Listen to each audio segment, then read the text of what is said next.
ఒక చిన్న పల్లెటూరులో రంగయ్య అనే రైతు ఉండేవాడు. అతని పొలాలు ఎప్పుడూ ఎండిపోయేవి. మిగతావారి పంటలు బాగానే పండేవి.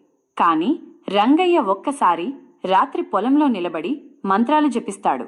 ఏది పండుతుందో ఏది నశించిందో ఎవరు కూడా అర్థం చేసుకోలేరు.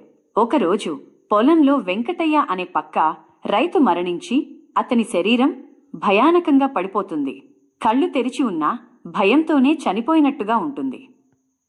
గ్రామంలో చర్చ మొదలవుతుంది. రంగయ్యే కారణం అని. అతని ఇంట్లో రహస్య గదిలో చర్మంతో కట్టిన నల్ల పుస్తకం కనపడుతుంది.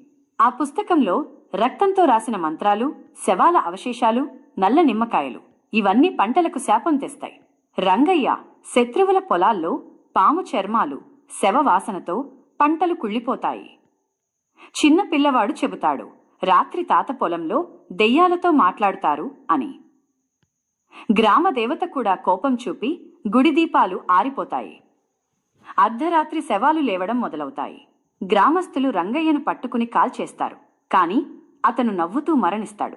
పొలాల్లో అతని నీడ కనిపిస్తుంది. భయంకర శాపం ఇంకా కొనసాగుతుంది. కొంతకాలం తర్వాత ఒక కొత్త రైతు ఆ పొలాన్ని కొంటాడు. మొదటి రాత్రే అతను నల్ల పుస్తకాన్ని కనుగొని మర్మభరితమైన శాపం కింద పాడై పడతాడు. అది తన కళ్లలో ఎరుపు రంగు చూపిస్తుంది. అతను కూడా భయానికి లోనవుతాడు.